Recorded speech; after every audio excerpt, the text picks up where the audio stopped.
Bismillahirrahmanirrahim. Alhamdulillah. Alhamdulillah wassalatu wassalamu ala Rasulillah nabiyina nabiy rahmah Muhammadin wa ala alihi wa sahbihi wa man sara ala nahjihi wastanna bi sunnatihi ila yaumiddin. Qala Allah Subhanahu wa ta'ala: Ya ayyuhalladzina amanu ittaqullaha haqqa tuqatih wa la tamutunna illa wa antum muslimun. Wa qala: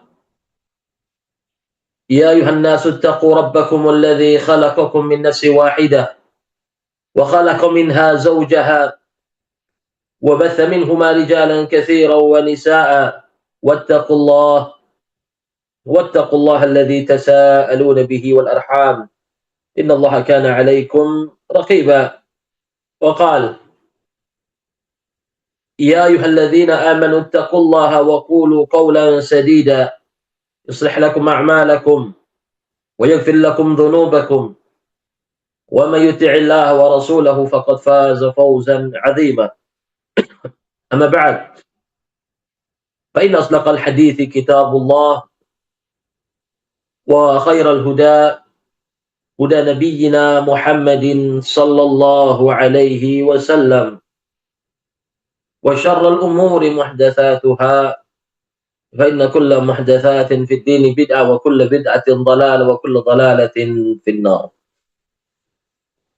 Alhamdulillah, segala puji senantiasa kita panjatkan kepada Allah Rabbul Alamin yang berkat limpahan nikmat dan karunia Allah Subhanahu wa taala pada pagi hari yang penuh keberkahan ini, di hari yang paling baik, dan mungkin ini Jumat terakhir sebelum bulan Ramadan. Alhamdulillah, kita berkumpul di majelis ini, walaupun majelis online jamaah sekalian, nggak lain nggak bukan, tidak bukan, untuk kita kembali mengenang, mempelajari, mencontoh generasi terbaik dari umat ini, yaitu generasi sahabat Rasulullah sallallahu alaihi wasallam, yang mana Rasulullah sallallahu alaihi wasallam pernah jelaskan tentang para sahabatnya. Beliau pernah mengatakan, ashabi kan nujum, sahabat-sahabatku ini seperti bintang-bintang yang berada di langit. Beliau menjelaskan, fa bi ayyi ahadihim ihtadaitum. Maka siapapun yang kalian contoh, kalian tiru dari kalangan para sahabat, kalian telah mendapatkan petunjuk. Ini menunjukkan tentang kemuliaan sahabat Rasulullah sallallahu alaihi wasallam. Kemarin kita telah membahas tentang sahabat Nabi Anas bin Malik radhiyallahu ta'ala, orang yang menjadi pembantu Rasulullah sallallahu alaihi wasallam, salah seorang dari periwayat hadis yang paling banyak di umat ini, yaitu Anas bin Malik radhiyallahu ta'ala anhu. Hari ini kita akan mempelajari tentang makna zuhud, makna kesucian jiwa, makna dari pencarian kebenaran, bersihnya diri.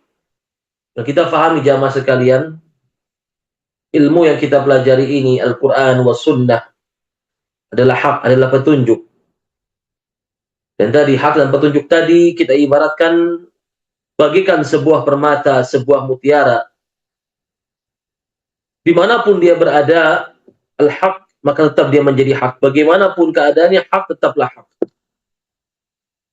Dan tinggal jiwa kita ini, jiwa yang seperti apa? Apakah jiwa kita adalah jiwa yang bersih, jiwa yang zaki? Ya Allah firmankan, qad aflaha man zakkaha, beruntung orang yang mensucikan jiwanya, sehingga jiwa tadi dapat melihat, dapat merenungi setiap pesan, setiap kebaikan, setiap contoh baik dari Al-Quran dan Sunnah Nabi kita Muhammad sallallahu alaihi wasallam. Bagaimana tokoh dalam kisah ini, yaitu Sa'id ibn Amir al-Jumahi radhiyallahu ta'ala anhu. Sa'id bin Amir al-Jumahi radhiyallahu ta'ala anhu adalah orang yang berasal dari Bani Jumah, dari suku Quraisy. Dan dia adalah seorang pemuda yang disebutkan dalam sejarah pada tahun 4 Hijriyah. Datanglah Banu Sulaim kepada Rasulullah sallallahu alaihi wasallam. Kemudian mereka berpura-pura masuk Islam dan meminta utusan untuk mengajari mereka tentang Islam. Maka Rasulullah sallallahu alaihi wasallam pun mengutus 6 sahabat terbaiknya. Di antaranya adalah Khubayb ibn Adi al-Ansari radhiyallahu taala anhu. Namun ternyata para sahabat tersebut ditipu oleh orang-orang musyrik. Kemudian singkat cerita Khubayb bin Adi dijual kepada orang Quraisy. Dan waktu itu orang Quraisy baru saja mengalami pertempuran melawan kaum muslimin setelah sebelumnya di Badar, kemudian di Uhud. Maka waktu itu Khubayb bin Adi dijual kepada orang Quraisy untuk apa? Untuk menjadikan budak. Singkat cerita, Khubayb bin Adi waktu itu mengalami siksaan yang luar biasa. Adapun sisa yang lain terbunuh di medan perang. Dan tersisalah Khubayb bin Adi. Yang tadi 6 sisanya dan 5 tadi mereka terbunuh ketika dalam pengepungan penipuan tersebut. Dan tersisalah Khubayb bin Adi radhiyallahu taala anhu. Waktu itu orang-orang Quraisy pun mengumpulkan Khubayb bin Adi di daerah Tan'im. Tan'im ini daerah dekat sama Mekah, tapi dia di luar Mekah.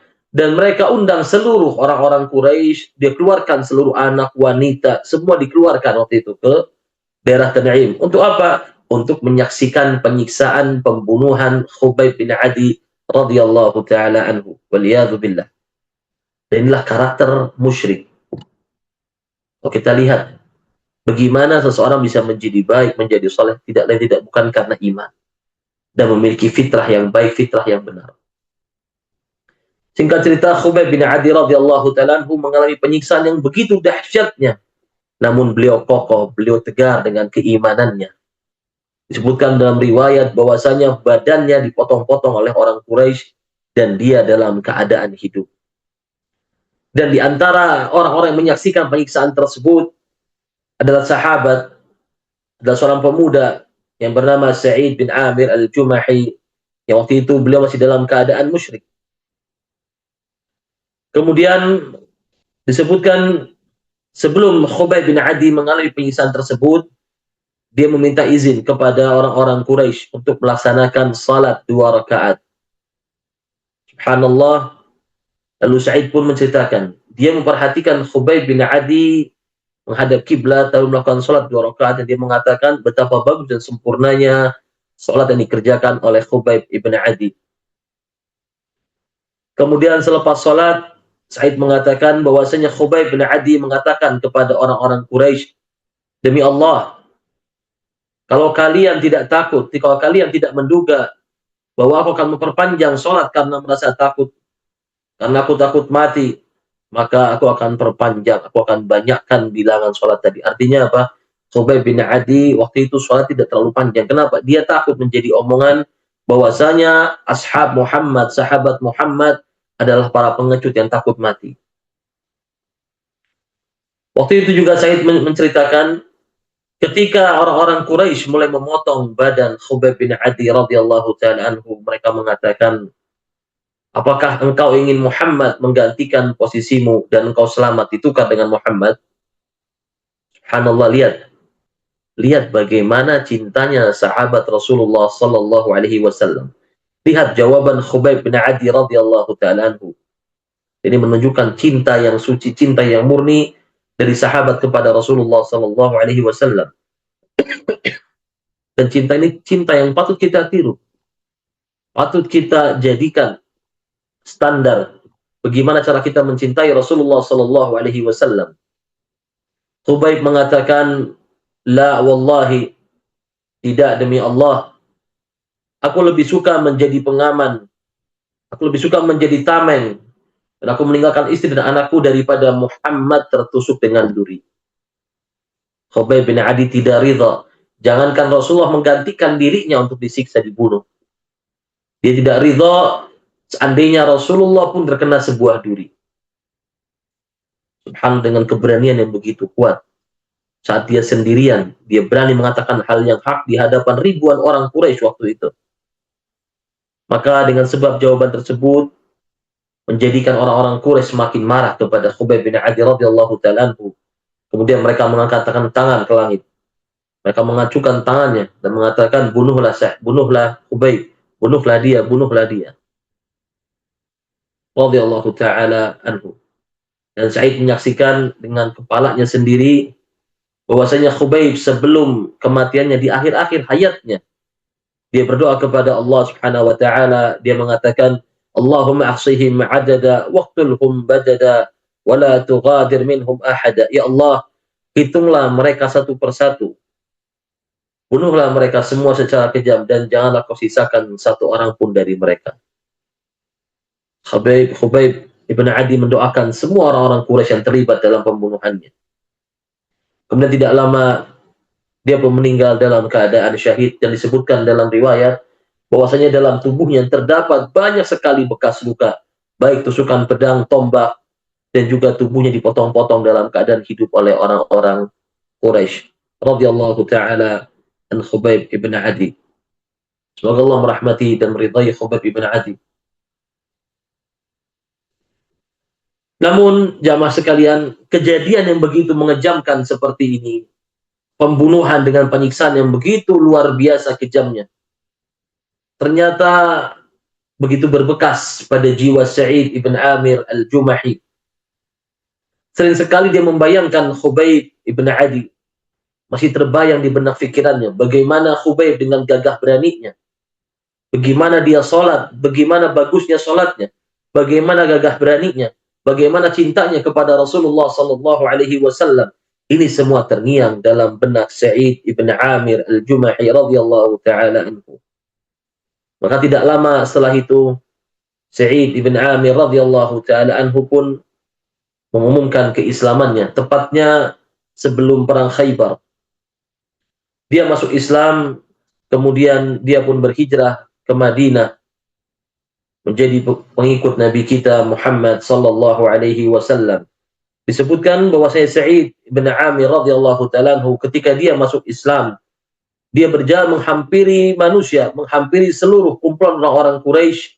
Kemudian dia mengatakan bahwasanya dia berlepas diri dari perbuatan orang Quraisy ketika mereka membunuh Khubayb bin Adi, dan dia mengumumkan keislamannya. Kemudian tidak lama Sa'id pun hijrah ke Madinah, dan dia senantiasa mendampingi Rasulullah sallallahu alaihi wasallam, berperang bersama Rasulullah sallallahu alaihi wasallam hingga akhir hayat Rasulullah sallallahu alaihi wasallam. Dan berlanjut di zaman Khalifah Rasulullah, di zaman Abu Bakar As-Siddiq, sampai kita akan bahas kisahnya bagaimana beliau di zaman Sayyidina Umar, di zaman Khalifah Amirul Mukminin Umar bin Khattab radhiyallahu taala anhu. Sebutkan jamaah sekalian, para ulama menyebutkan dalam sejarah bahwasanya Abu Bakar dan Umar radhiyallahu taala anhu sering sekali berbicara, sering sekali bermusyawarah dengan Sa'id bin Amir radhiyallahu taala anhu. Walaupun kita faham Sa'id bin Amir adalah seorang pemuda, namun pemuda tadi walaupun Islamnya terakhir, dijadikan tempat musyawarah bagi kedua khalifah, disebabkan kedua khalifah tadi melihat kesungguhan dan kejernihan serta bersihnya hati dari Sa'id bin Amir. Kemudian di antara nasihat yang pernah diberikan Sa'id bin Amir kepada Umar bin Khattab radhiyallahu ta'ala anhu, dia mengatakan, wahai Umar, aku wasiatkan kepadamu agar engkau senantiasa takut bertakwa kepada Allah dalam memegang urusan orang-orang ini. Maksudnya apa? Ketika Umar menjadi khalifah, dia wasiatkan untuk senantiasa takut bertakwa kepada Allah, jangan berbuat zalim kepada rakyatnya. Lalu beliau mengatakan, dan janganlah engkau takut kepada manusia dalam urusan Allah. Ucapanmu jangan pernah menyalahi perbuatanmu, sebab ucapan yang terbaik adalah yang dibenarkan oleh perbuatan. Wahai Umar, perhatikanlah dengan baik orang yang telah Allah percayakan kepadanya, yang telah Allah percayakan urusannya kepada dirimu dari kaum muslimin, baik mereka yang jauh maupun mereka yang dekat. Cintailah mereka sebagaimana engkau menyayangi dan mencintai dirimu serta keluargamu. Buatlah mereka membenci apa yang engkau dan keluargamu benci. Kemudian giringlah manusia untuk menuju kebaikan, dan janganlah engkau khawatir terhadap kecaman orang selagi engkau berada di jalan Allah Subhanahu wa taala. Kemudian Umar, disebabkan nasihat tadi, Umar pun menjawab, siapa yang mampu melakukan itu, wahai Sa'id? Sa'id pun menjawab, orang yang mampu melakukan hal tersebut adalah orang seperti dirimu yang telah diberikan amanah oleh Allah Subhanahu wa taala untuk mengurusi umat Muhammad. Tidak ada lagi jarak antara orang seperti itu dengan Allah Subhanahu wa taala. Kemudian disebabkan nasihat tadi, Umar radhiyallahu taala anhu pun meminta Sa'id ibn Amr al-Jumahi untuk menjadi gubernur Hims, sebuah wilayah di negeri Syam. Hims itu nama sekarangnya Aleppo. Kota Hims. Disebutkan waktu itu bahwasanya Syam dipimpin oleh Yazid ibn Abi Sufyan radhiyallahu taala anhu. Kemudian Yazid meninggal, lalu Umar mencari orang-orang sekitarnya siapa yang paling cocok menggantikan posisi tersebut, dan ditemukanlah Sa'id ibn Amir. Lalu Umar bin Khattab pun mengajak Sa'id ibn Amir untuk menjadi gubernur wilayah Hims. Namun tawaran tersebut ditolak oleh Sa'id ibn Amir. Dia mengatakan, ya Umar, demi Allah, janganlah engkau berikan ujian kepadaku. Umar pun marah dan dia mengatakan, celakalah kalian. Kalian telah meletakkan kepemimpinan di leherku. Kalian telah memilih diriku. Namun kalian ingin melepas tanggung jawab dari diriku. Demi Allah, aku tidak akan membiarkanmu pergi, wahai Sa'id. Lalu Umar pun mengangkat Sa'id menjadi gubernur di wilayah Hims dan mengatakan, wahai Sa'id, kami akan berikan gaji kepadamu. Namun lihat di sini jawaban Sa'id. Wahai Amirul Mukminin, apa yang akan aku lakukan dengan gaji tersebut? Sebab gaji dari Baitul Mal kaum muslimin terlalu banyak, melebihi kebutuhan diriku. Dan akhirnya Sa'id pun menolak gaji tersebut dan dia berangkat ke daerah Hims. Disebutkan dalam sejarah, Sa'id ketika berangkat ke Hims, dia hanya membawa uang yang begitu sedikit. Sampai suatu ketika Amirul Mukminin Umar bin Khattab radhiyallahu taala anhu kedatangan penduduk dari orang-orang Hims. Kemudian Amirul Mukminin Umar bin Khattab bertanya kepada mereka, meminta pada mereka untuk mereka mendata orang-orang miskin di antara mereka. Dia bertanya, sebutkan orang-orang miskin di wilayah kalian, didata. Subhanallah, di daftar nama tersebut terdapat nama Sa'id ibn Amir radhiyallahu taala anhu. Dan dia bertanya, Umar sempat kaget ketika membaca nama Sa'id ibn Amir. Dia sempat bertanya, "Man Sa'id ibn Amir?" Siapa Sa'id bin Amir? Dia sempat tidak percaya. Apakah Sa'id yang dia kenal, apakah Sa'id yang dia utus adalah Sa'id yang dikatakan oleh masyarakat adalah orang miskin? Subhanallah, mereka pun menjawab, Sa'id amiruna, dia adalah Sa'id pemimpin kami.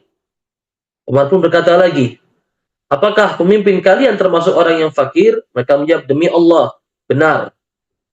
Sa'id adalah orang yang miskin. Lama waktu berjalan, sering sekali Sa'id ini disebutkan oleh mereka, bahwasanya sering sekali Sa'id ini tidak makan, tidak menyala kayu bakar di rumahnya. Karena kita paham, orang kalau bakar-bakaran zaman dulu, itu keluar asap dari rumahnya. Namun di rumahnya Sa'id ini sering sekali tidak ditemukan asap yang keluar dari rumahnya. Kita bandingkan dengan zaman sekarang, subhanallah. Di mana seseorang yang telah diberikan amanah, seharusnya dia pergunakan amanah tadi untuk menjalankan kepentingan sesuai dengan yang diinginkan oleh Allah dan Rasulnya. Harusnya dia memakmurkan masyarakatnya, mencukupi mereka. Namun lihat, ternyata apa? Dia memperkaya dirinya, dia perkaya keluarganya, dia perkaya anaknya, dia berikan keponakannya. Orang-orang zaman sekarang, subhanallah, tidak seperti itu. Ketika dia memimpin, memiliki kemampuan, diambil manfaat tadi untuk kepentingan diri pribadinya. Waliyadzubillah. Dan demi Allah jamaah sekalian, kepemimpinan yang hari ini diperebutkan sejatinya adalah penyesalan di hari kiamat. Sebagaimana Rasulullah sallallahu alaihi wasallam sabdakan kepada Abu Dzar radhiyallahu taala anhu, "Fa innaha khizyun wa nadamatun yaumal qiyamah." Ketahuilah Abu Dzar, kepemimpinan yang tidak ditunaikan dengan amanah dengan benar adalah kehinaan dan penyesalan di hari kiamat. Waliyadu billah. Tsumma na'udzu billahi min dzalik. Kita kembali kepada kisah Sa'id. Ketika Umar mendengar bahwa Sa'id bin Amir adalah termasuk orang miskin, pada dia seorang gubernur, di daerah Hims. Maka menangislah Umar ibn Khattab radhiyallahu taala anhu. Kemudian beliau mengumpulkan uang sebanyak 100 dinar. 100 dinar jamaah sekalian. Ini bukan uang yang sedikit. Dan ini memang uang yang layak diberikan kepada Sa'id bin Amir, seorang gubernur yang membaktikan dirinya untuk kepentingan kaum muslimin dan tidak pernah mengambil gaji sama sekali. Dan bahkan kita paham di sini hidupnya serba kekurangan, bukan kecukupan, serba kekurangan. Miskin hidupnya. Sering sekali beliau tidak masak, tidak makan. Maka disebabkan hal ini Umar pun mengumpulkan harta sebesar 100 dinar. Kemudian dia menyuruh orangnya dan mengatakan kepada orang tersebut, berikanlah uang ini kepada Sa'id ibn Amir agar dia bisa mencukupi kebutuhan hidupnya. Kalau kita uangkan sekarang 4 dinar kurang lebih sekitar mungkin sekian miliar. 1.000 dinar kalikan berapa, 1 dinar sekitar 4 gram emas. Mungkin sekian miliar ya. Namun subhanallah, uang sebanyak itu ketika diberikan kepada Sa'id ibn Amir tidaklah berarti bagi dirinya. Uang yang sebanyak itu tidak menjadikan dirinya silau dengan dunia. Lihatlah bagaimana respon Sa'id ketika dia menerima uang 1.000 dinar yang diberikan oleh utusan Amirul Mukminin Umar bin Khattab radhiyallahu taala anhu. Dia mengatakan, "Inna lillahi wa inna ilaihi raji'un." Subhanallah. Jika datang uang dari Madinah kepada dirinya sebesar 1.000 dinar. Bayangkan 1 dinar 3 juta, 1 dinar 12 juta, kalikan 1.000. 12 miliar jamaah sekalian. Uang banyak ini. Kalau kita bayangkan mendapatkan uang 12 miliar, wallah, senangnya luar biasa. Mungkin kita akan memperbaiki rumah kita, mungkin kita akan membeli tanah, mungkin kita akan beli ini dan itu semuanya. Bahkan mungkin kita akan membeli hal yang tidak bermanfaat sama sekali. Terkadang uang yang banyak melalaikan seseorang dari akhirat. Melihat Sa'id ketika menerima uang 1.000 dinar, dia mengatakan, "Inna lillahi wa inna ilaihi raji'un." Seakan-akan dia tertimpa musibah yang begitu dahsyatnya. Dan datanglah istrinya, wanita yang salehah, wanita yang senantiasa mendukung suaminya untuk kebaikan. Istrinya bertanya pada Sa'id, "Wahai Sa'id, apakah Amirul Mukminin telah wafat hingga engkau mengatakan inna lillahi wa inna ilaihi raji'un?" Sa'id pun menjawab, "Tidak, bahkan lebih dahsyat daripada kematian Amirul Mukminin." Istrinya kembali bertanya pada Sa'id, "Apa itu wahai suamiku yang lebih dahsyat daripada kematian Amirul Mukminin?" Dia menjawab, "Dakhalat alayya dunya litufsida akhirati." Dunia masuk kepada diriku untuk merusak akhiratku. Dan kini fitnah dunia telah menyebar di rumahku, subhanallah. Uang yang diberikan oleh Amirul Mukminin adalah uang yang halal. Sejatinya dia layak untuk menerima uang tersebut. Ditambah lagi begitu susahnya dan beratnya kehidupannya. Namun lihat, jiwa-jiwa yang suci, abnaul akhirah, anak-anak akhirat, orang yang mencari Allah tabaraka wa ta'ala, ingin berjumpa dengan Allah tabaraka wa ta'ala, benar-benar menjaga dirinya. Dia takut jalannya menuju akhirat terhalang dengan dunia. Hingga dia mengatakan, dunia telah merasuki diriku untuk merusak akhiratku. Kemudian Sa'id mengatakan kepada istrinya, "Maukah engkau menolong diriku?" Lalu istrinya menjawab, "Ya." Maka Sa'id pun membagi-bagikan uang yang diberikan oleh Amirul Mukminin menjadi beberapa bungkusan. Dituliskan ini untuk fakir ini untuk janda ini untuk yatim ini. Semuanya dibagikan kepada kaum muslimin. Subhanallah, kesempatan jamaah sekalian.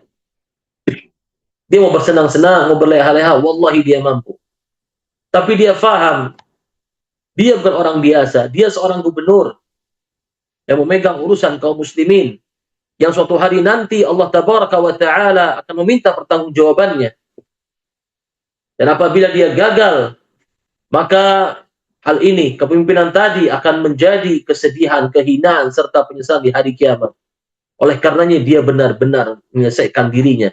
Dia benar-benar berlindung kepada Allah tabaraka wa ta'ala dengan cara tadi. Dia tidak ingin memegang harta yang diberikan tadi. Dia bagikan semuanya ke kaum muslimin. Kemudian tidak lama berselang setelah kejadian tadi, datanglah Umar bin Khattab radhiyallahu taala anhu ke wilayah negeri Syam. Umar datang ke Syam setelahnya. Sampai dia singgah di daerah di Hims, di daerah disebut Al-Kuwaifah. Kuwaifah ini disebut Kuwaifah karena mirip seperti kota Kufah bangunannya. Letaknya seperti kota Kufah, disebut juga Kufah yang kecil. Waktu itu banyak penduduk-penduduk di negeri Syam yang mengeluhkan kinerja para pegawai dan para gubernur di wilayah mereka masing-masing. Beberapa dari mereka menghampiri Umar bin Khattab untuk memberikan sambutan kepada Umar bin Khattab. Lalu Umar bertanya kepada mereka, bagaimana pendapat kalian tentang pemimpin kalian di sini, yaitu Sa'id bin Amir? Mereka mulai mengadukan kepada Umar dan menyebutkan 4 kekurangan dari Sa'id bin Amir. Setiap satu masalah lebih besar dari lainnya. Kemudian disebabkan keluhan dari orang-orang, dari penduduk Hims, maka Umar pun memanggil Sa'id bin Amir dan dia dudukkan, dia sidang Sa'id bin Amir radhiyallahu taala anhu. Lalu Umar bertanya kepada mereka, apa yang kalian keluhkan dari pemimpin kalian, langsung depan Sa'id bin Amir. Lalu mereka menjawab bahwasanya Sa'id bin Amir tidak keluar bekerja, ada satu hari di mana dia tidak keluar bekerja hingga hari sudah amat siang. Di antara beberapa waktu Sa'id bin Amir kadang-kadang hilang, ada satu hari dia tidak datang, tidak keluar dari rumah kecuali sudah siang sekali. Mungkin mau masuk waktu asar. Maka disebabkan pertanyaan tadi, Umar pun kembali bertanya pada Sa'id, wahai Sa'id, ini keluhan dari masyarakatmu, dari rakyatmu, silahkan kamu jawab. Apa komentarmu, wahai Sa'id? Maka Sa'id pun menjawab, demi Allah, sesungguhnya aku tidak ingin mengatakan hal ini kepadamu. Namun karena memang diharuskan dan memang dalam keadaan terdesak, maka mau tidak mau aku pun harus menceritakannya. Dia mengatakan bahwasanya aku tidak memiliki pembantu di rumah. Setiap kali aku bangun di pagi hari, aku harus menumbuk gandum untuk keluargaku. Kemudian aku harus mengaduknya dengan perlahan hingga ia menjadi tepung. Jadi Sa'id bin Amir ini ada satu hari di mana dia memang bekerja untuk menyiapkan tepung bagi keluarganya, dia siapkan. Dan dia nggak punya pembantu, saking miskin, saking susahnya dia. Sampai untuk tepung pun dia masih harus menumbuk sendiri gandum. Maka satu pertanyaan beres di sini. Disebutkan ketika dia sudah selesai membuat tepung, dia membuat roti bagi keluarganya. Setelah itu baru dia keluar menuju masyarakatnya. Maka selesailah keluhan pertama. Lalu kembali bertanya kepada masyarakat, lalu apalagi yang kalian keluhkan terhadap dirinya? Mereka menjawab, dia tidak mau melayani seorang pun pada waktu malam hari. Umar kembali bertanya, apa komentarmu ini, wahai Sa'id? Dia menjawab, demi Allah, wahai Amirul Mukminin, sungguh aku juga sungkan untuk menjawab hal ini. Ketahuilah bahwasanya aku telah membagi waktu siangku untuk berkhidmat dalam urusan manusia dan waktu malamku untuk Allah Subhanahu wa taala. Maka selesailah 2 jawaban. Lalu Umar kembali bertanya kepada masyarakat yang ketiga, lalu apalagi yang kalian keluhkan dari Sa'id? Mereka menjawab, ada satu hari dalam sebulan di mana dia juga tidak keluar untuk mengurusi kami. Maka Umar kembali bertanya kepada Sa'id, wahai Sa'id, apa ini maksudnya? Dia menjawab, wahai Amirul Mukminin, sebagaimana aku sebutkan, aku tidak punya pembantu. Dan aku tidak memiliki baju sama sekali kecuali baju yang aku pakai ini. Perlu difahami jamaah sekalian, saking susahnya zaman dahulu, terkadang orang zaman dulu hanya punya baju satu dalam hidupnya. Saking miskinnya orang zaman dulu, punya baju cuma satu. Dan diantara orang tersebut adalah Sa'id bin Amir, seorang gubernur.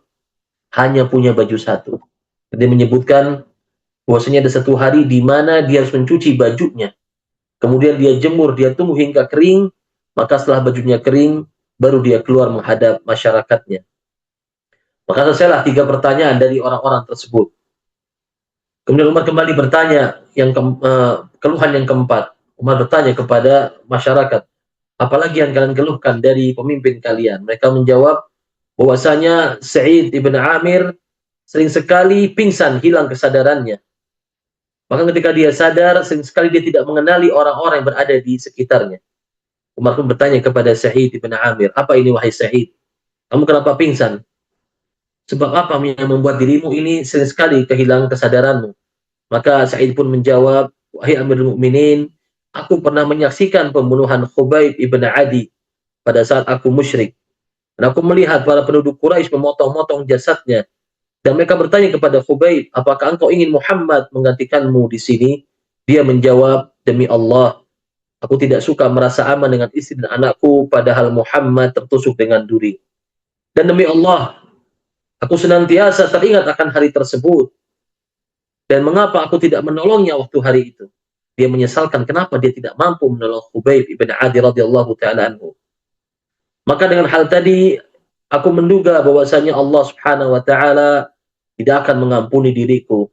Maka aku pun hilang kesadaran disebabkan takutnya diriku kepada Allah subhanahu wa ta'ala. Subhanallah. Kemudian Umar pun menjawab, Alhamdulillahilladzi lam yukhayyib dhanni bik. Segala puji bagi Allah yang telah membuat dugaanku kepada dirimu tidaklah rusak.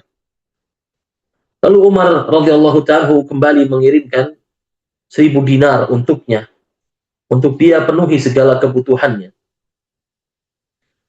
Kemudian begitu istri Sa'id melihat uang tersebut, dia berkata kepada Allah Subhanahu wa taala, dia berkata, segala puji bagi Allah yang telah mencukupkan kami lewat khidmat yang kau berikan. Dia menjawab pemberian Amirul Mukminin. Diberikan 1000 dinar, dia berterima kasih kepada Amirul Mukminin dan dia berhamdu kepada Allah. Dia bertahmid, dia memuji Allah Subhanahu wa taala. Kemudian dia berkata kepada suaminya, berilah segala kebutuhan hidup kita dan carilah seorang yang mau diupah sebagai pembantu. Dia berterima kasih kepada Umar, dia bertahmid kepada Allah, dan dia meminta kepada suami untuk diberikan kebutuhan dan dicarikan pembantu. Dan Sa'id pun menjawab, lagi-lagi Sa'id menjawab ucapan istrinya, apakah kau punya sesuatu yang lebih baik daripada itu? Istrinya menjawab, apakah itu wahai Sa'id? Dia mengatakan, bagaimana kalau uang yang kita punya ini, uang yang kita dapatkan dari Amirul Mukminin ini, kita berikan kepada orang yang membawanya. Dan kita paham bahwasanya orang tersebut dari penampilannya juga orang susah. Dan mungkin dia lebih butuh daripada kita. Maka istrinya kembali bertanya padanya, apakah hal tersebut sama saja kita meminjamkan uang kepada Allah? Kata Said, iya. Kita pinjamkan uang tersebut kepada Allah sebagai qardan hasanah, pinjaman yang baik. Maka lihat di sini, suami yang salih, istri yang salihah, bekerja sama dalam rangka menuju Allah Subhanahu wa taala. Istrinya punya kebutuhan, minta pembantu, minta kebutuhan rumah. Said berikan ala kadarnya, kemudian dia kembali katakan pada istrinya, mau nggak kita jadikan pinjaman kepada Allah?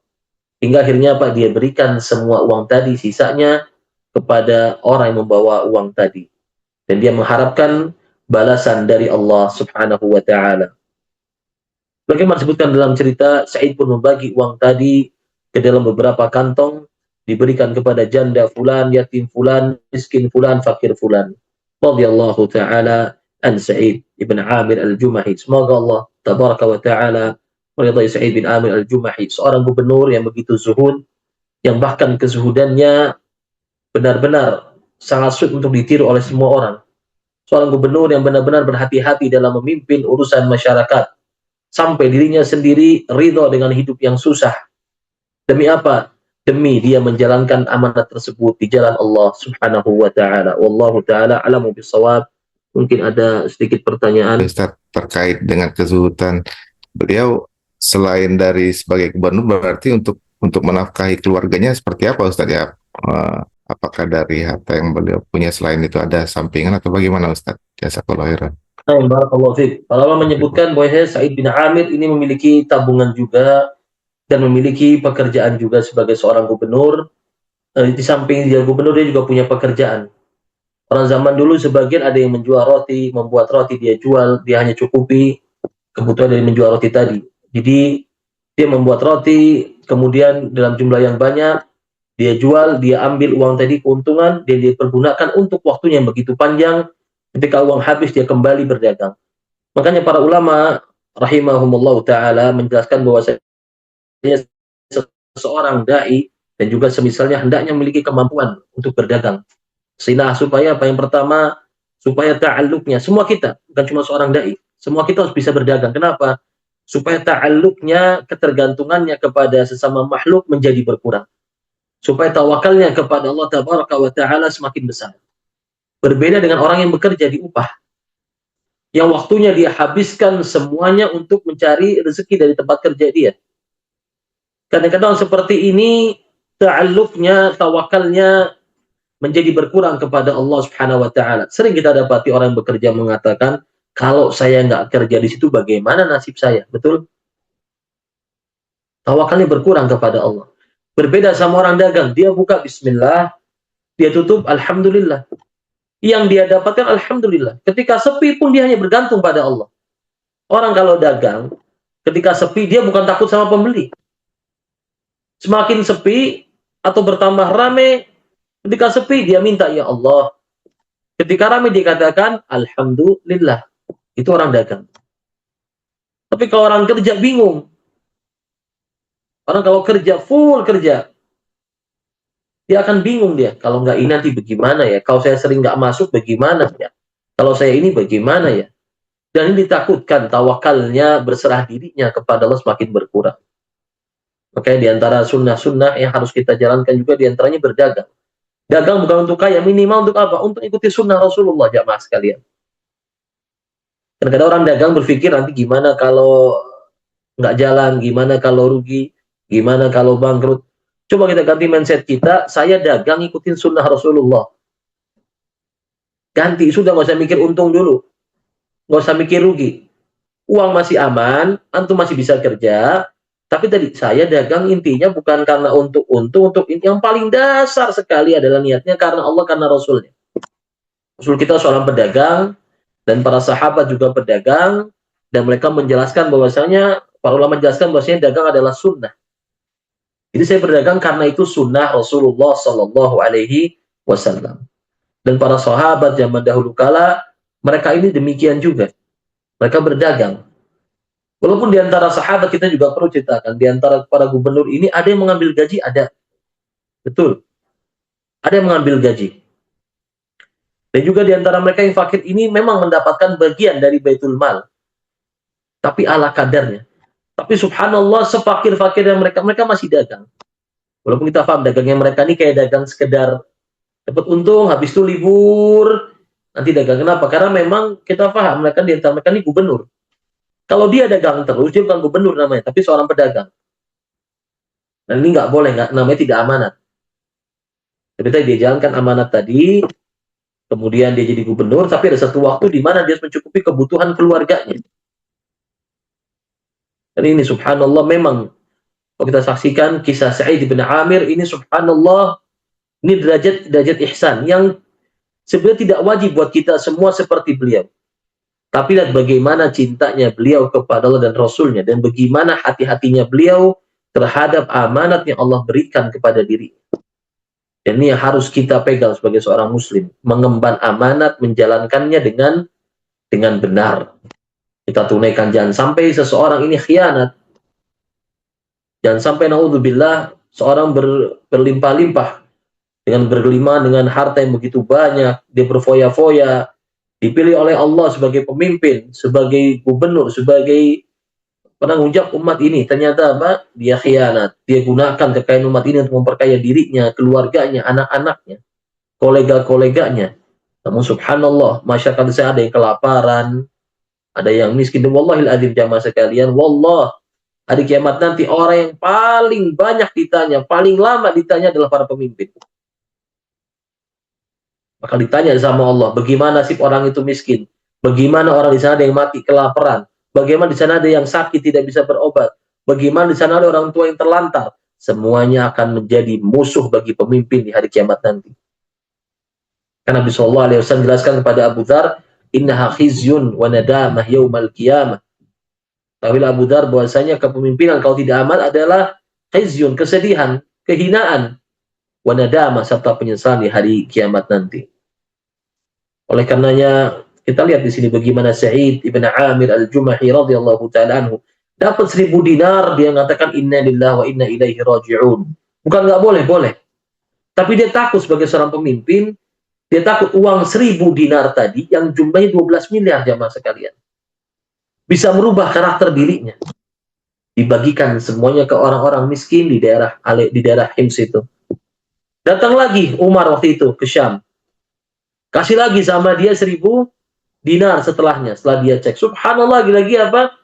Dikatakan pada istri-istri, ambil kebutuhan sedikit untuk ini, untuk itu, kebutuhan rumah sudah. Lalu dikatakan, udah sisa uang ini bagaimana kalau kita pinjamkan sama Allah? Nanti kita ambil dari Allah nanti di hari kiamat. Qardan sebagai qardan hasanan, pinjaman yang baik. Dan subhanallah, istrinya pun istri yang salehah. Ketika di zaman ini banyak sekali wanita atau istri yang memaksa suaminya mencari harta yang haram. Yang suami termotivasi, tergerak untuk mencari harta yang haram disebabkan kebutuhan rumah tangganya. Sampai mau mencari yang haram, apapun dilakukan, yang penting anak istrinya bisa bukan makan cukup, tapi makan enak, rumah mewah, semua dikerjakan yang haram-haram. Jadi istri yang menjadi fitnah, ujian bagi suami. Anak yang menjadi fitnah, ujian bagi suami. Menjadi musuh bagi suami. Lihat istri dari Sa'id bin Amir, wanita salihah, wanita yang mendukung suaminya. Tabiatnya wanita, betul, dia punya kebutuhan rumah, dia sampaikan ke suaminya.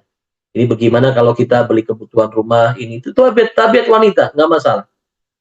Dan suami pun iya, berikan. Namun tadi ketika suami memberikan irsyadat atau petunjuk atau nasihat atau tadi saran yang baik, bagaimana hisanya kita berikan kepada Allah, kita pinjamkan, kita kasih kepada orang yang membawa harta ini, karena dia juga kayaknya orang miskin. Subhanallah, coba lihat ketika di zaman ini, subhanallah, ini harta halal ya jamaah sekalian ya, ini harta yang halal, bukan harta haram. Harta halal saja dia berhati-hati. Ketika dikatakan seperti itu, istrinya pun juga ridho. Tapi zaman sekarang subhanallah, yang halal dia nggak dapat, yang haram dia cari. Zaman dulu yang haram tidak akan disentuh.